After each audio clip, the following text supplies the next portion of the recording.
अगला भेद है वृद्धि संधि। वृद्धि यानी किसी चीज़ का बढ़ना, यानी हमने जो है गुण संधि में एक मात्रा का प्रयोग किया वृद्धि। अब यदि उसके ऊपर हम इंक्रीमेंट लगा दें, इंक्रीमेंट लगने से यानी कोई चीज़ हमें बढ़ जाती है, ये जैसे सैलरी का बढ़ना, इंक्रीमेंट लगना।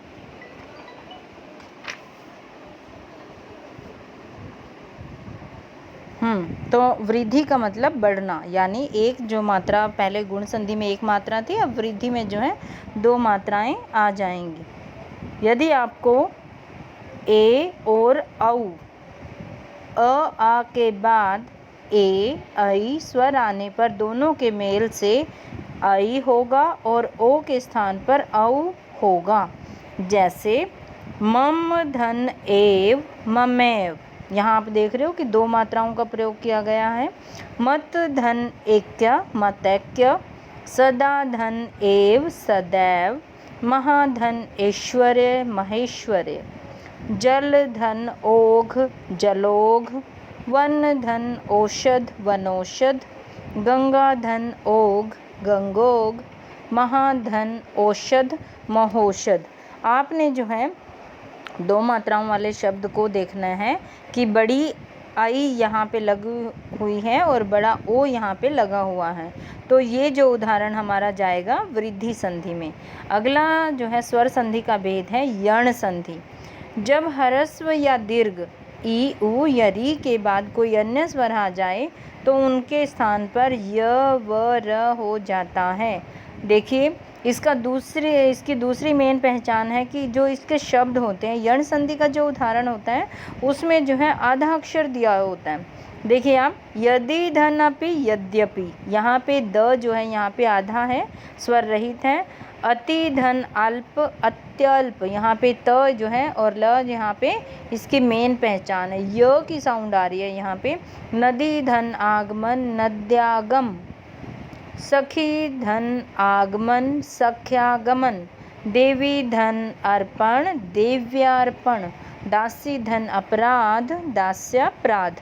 ठीक है, इस तरह से आप जो है सुधन आगत स्वागत, स यहाँ पे आधा आ गया, सुधन अल्प स्वल्प, सु अनुधन आय अन्वय, पितृधन आज्ञा पित्राज्ञा। इन जो है बार बार इन उदाहरणों को जो है पढ़कर आप अभ्यास कर सकते हैं। पांचवा भेद है अयाधि संधि।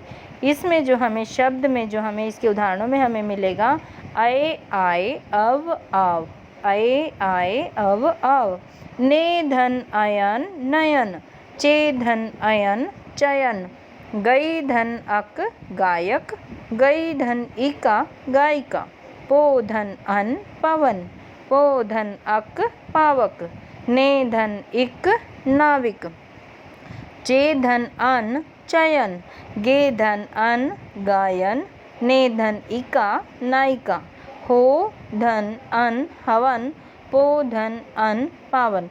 तो बच्चों आज हमने जो है स्वर संधि के पांचों भेदों के उदाहरण किए। मैं एक बार मोटा मोटा जो है दोबारा फिर बता देती हूँ। दीर्घ संधि का अर्थ है बड़ा, उसमें जो है हमें बड़े स्वर मिलेंगे आ ई उ, और जो है नंबर 2 पे हमने किया था गुण संधि, उसमें हमें ए ओ अर मिलेगा, जैसे सुरेंद्र राजेंद्र महोत्सव महर्षि। और वृद्धि में हमें इंक्रीमेंट मिलेगा, जैसे ममैव मतैक्य महेश्वरे महोषध। और यण संधि में हमें आधा अक्षर मिलेगा, अति धन उत्तम अत्युत्तम। अयाधि संधि में हमें आय की साउंड आएगी, जैसे गायन पवन पावन। इस तरह से हम कुछ ना कुछ इनकी पहचान जरूर रखें, इनका सिंबल रखें कि ये उदाहरण जो है कौन सी संधि में जा रहा है।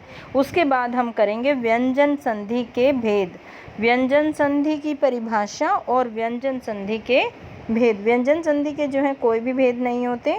फिर आता है व्यंजन संधि। व्यंजन संधि जो है एक व्यंजन का दूसरे व्यंजन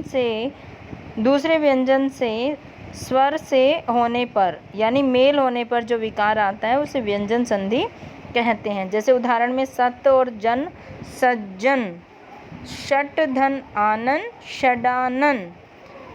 तो आज हमने जो सीखा स्वर संधि के भेद और व्यंजन संधि। इसके बाद की डेफिनेशन आपकी जो है विसर्ग संधि दिए हुए हैं। टोटल आपके 7 प्रश्न ये बन जाते हैं जो आपको जो है अपनी कॉपी में लिखने हैं साफ साफ। यदि आपको कोई समस्या आती है तो आप जो है मुझे कॉल करें, मुझे जो व्हाट्सअप करें और अपनी समस्या आप बता सकते हैं, ताकि जो है इन फ्यूचर आपको कोई प्रॉब्लम ना आए। धन्यवाद बच्चों।